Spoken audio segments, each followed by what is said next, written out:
Hello and welcome to the Money Talks COVID-19 Daily Bulletin for Friday, May 1st. I'm Anthony Okolie. In a few minutes, Kim Parlee will be speaking with Dr. Vipan Nikore, Chief Medical Director of TD Bank and CEO of Homecare Hub, about the readiness of economies to open up and the country's preparedness if the virus returns.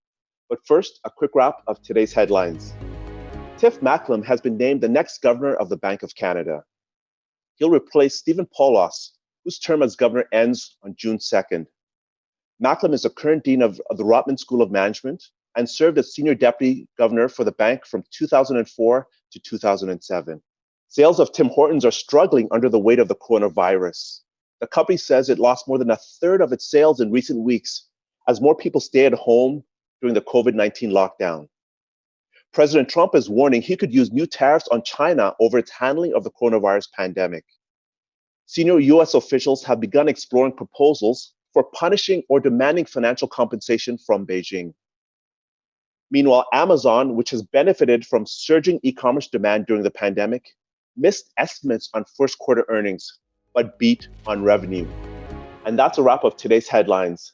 Next, Kim Parlee's conversation with Dr. Vipan Nikore. As we're seeing more provinces and even more countries start to loosen up their stay-at-home policies, trying to get things back to normal, I think the question a lot of people have is it safe to go back out in the world again? So it's a very good question. And reframe it a little bit, because the concept of going out into the world, it's not that it's not safe to go in the world right now. It's when many people go out and they aren't social distancing and they're bunched up together, and the more people out in the world, it increases the chance of this virus spreading from a population perspective. So I just want to sort of reframe the question a little bit there. But is it appropriate for people to go out in the world, which is, I know what you are getting at here.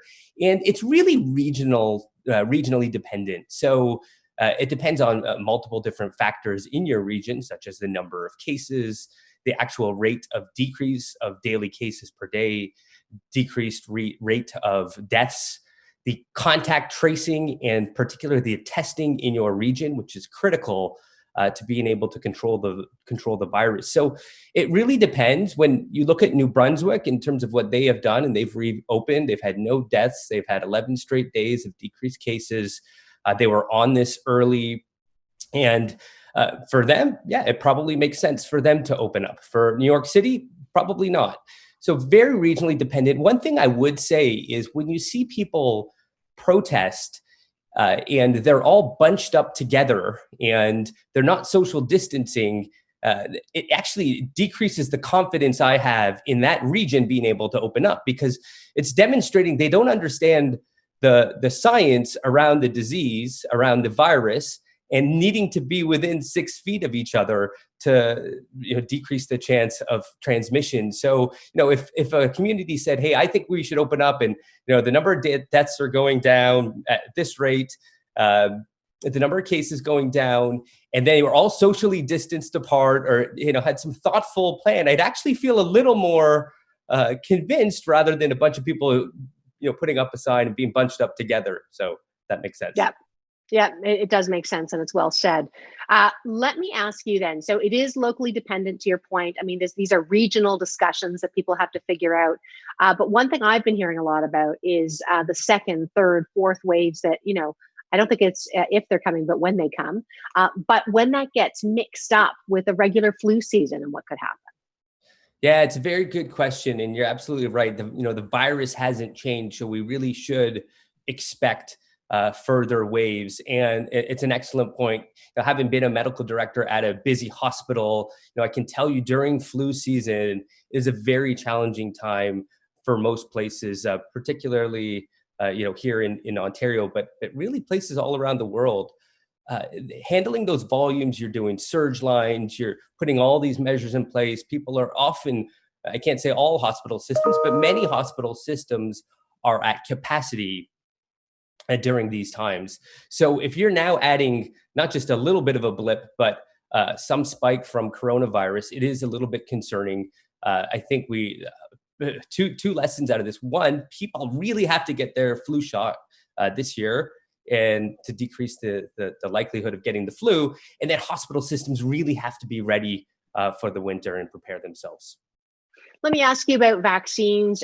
There's been some, I'll say, promising news, with remdesivir in terms of some of the work that's being done. Far from ready, far from those types of things, but we're seeing, I'll even say, the market spike up on news that something could be happening. But maybe you could just bring us up to speed on what you're seeing from a vaccine standpoint, how far out we are, and really what's entailed. For sure. So the first part, I'll talk about the remdesivir, which is on the treatment standpoint. And, for those of us who have been sort of immersed in coronavirus since early January, we've actually been talking about remdesivir early on. So for us, it's another positive signal. We've seen positive signals from remdesivir since January, to a smaller extent. It's nice that, this is a 1,000-person trial that had to get stopped because of positive results.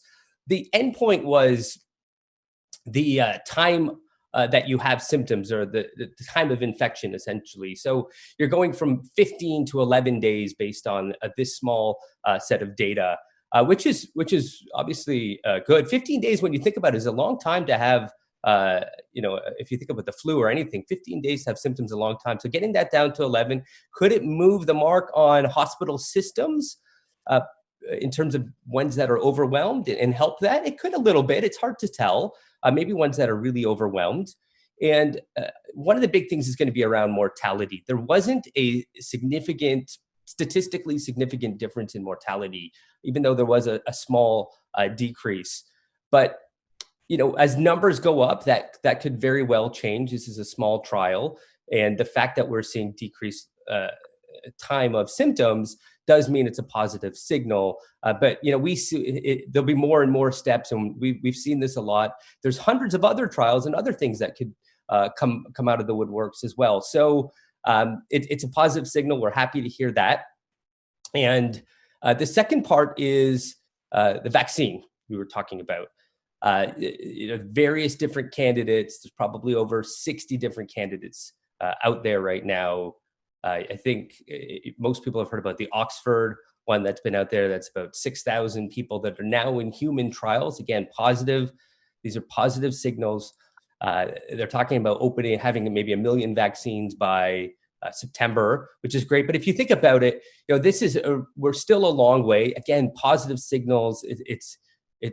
I'm hopeful, of course, but most vaccines take years to develop. Right? There was a study a little less than probably around 7-8 years ago, talking about the average time to vaccine development is around 10 years, right? And some of the fastest ones, like mumps, has been 4 years, and Ebola is around 5 years. So, we're 1 to 1.5 years is an ambitious goal. I think we can do it. But I just, it's important for people to understand that in the context, you take small groups of people and then a larger group and then a larger group, and then the manufacturing piece around distributing that to billions of people around the world is a challenge. So, but I'm hopeful. I think we can get there, but it's not going to be overnight. It's going to be a year. So. Yeah, valuable context, and I think people do need to understand the big picture. I have one last question for you, and this is a question standpoint. This is going to sound broad, but I think it's important. What have we not talked about, or what is not being talked about that should be talked about around COVID-19? I mean, because conversations tend to veer in one direction. What do you think is important right now? Yeah, I think when we think about opening up, we've talked about treatments, vaccine, the incredible importance of testing, contact tracing. Those are critical concepts.